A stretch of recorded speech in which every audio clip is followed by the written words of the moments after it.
What's going on, sports card hobby family? It is another day. It is another sports card video. We have new news out from Topps that's going to change the landscape of how sports card shops are done.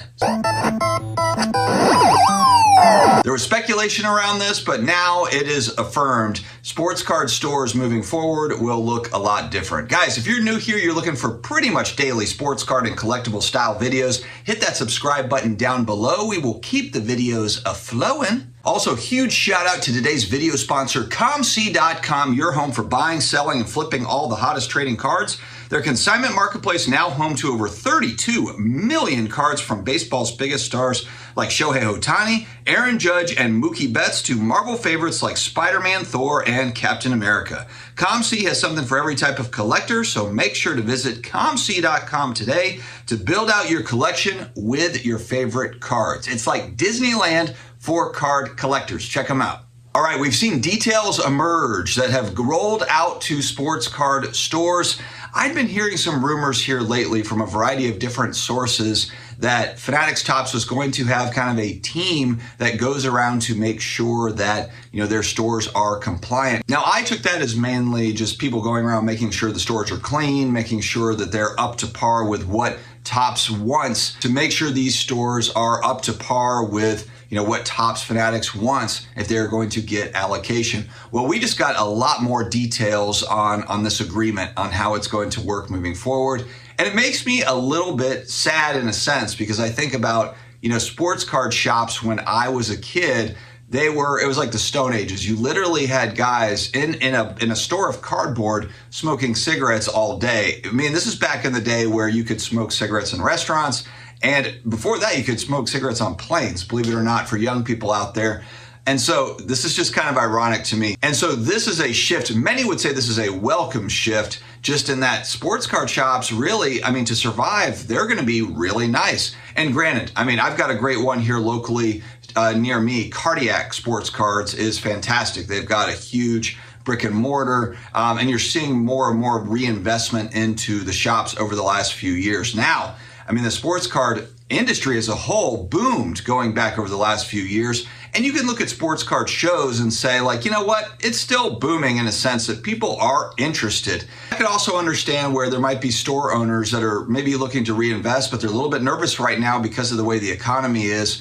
And so maybe they're like, do I want to, put a bunch of money into reinvesting into the store, or do I just want to sit on that cash? And so I think it's tough, because there's going to be a lot of people that are left out in the cold, I think. And this carries over to, breakers too. We've been talking a lot about this. eBay just put out that they're going to have more stringent requirements for breaking on their site.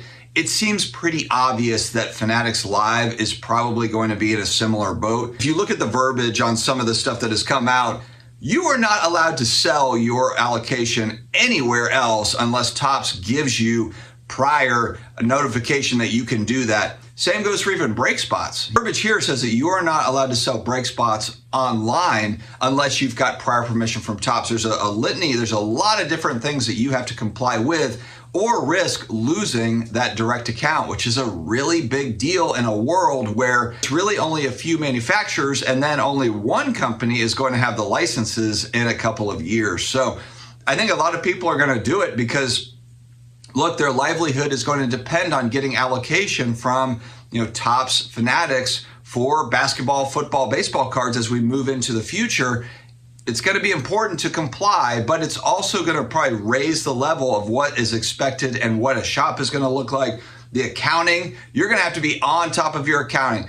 I think this also really weeds out, business people that are just not staying on top of it. The store is going to have to look good. The accounting's going to have to look good. It's going to be very interesting to see. Also, what does this mean for, breakers that are getting product secondarily, kind of on that secondary market? How is that going to work exactly to where they're able to get it and then break? For example, this was the rise, if I understand correctly, of backyard breaks. They did not have allocation when they started, and they were basically just buying on the secondary market, and then doing breaks. And then I think now they might have a direct account, but my point is that it will stop there. I mean, there won't be anyone that rises up like a backyard breaks, but I think this could put an end to, companies that start up like that. So this will be very interesting. I guess I want to hear from maybe current shop owners, people that are thinking about opening a shop. What does this mean for you all? Or breakers? If you're a breaker, what does this mean for you? Does it change anything? Does it now mean, hey, I need to get a direct account with Topps Fanatics, or I'm not going to be able to do business? I mean, we just saw, like I said, with eBay, there was a lot of people that were doing, breaks that were operating on eBay that now just overnight are not anymore. So what does that mean for these folks moving forward? And does it move them completely out of the hobby in that way? Meaning having a small business within the hobby doing breaks or buying, selling product. Times are a-changing, my friends, and that means that card shops are going to be changing as well based on this news. Is it good news or is it bad news? Stay healthy, stay awesome, and I will talk to you again later.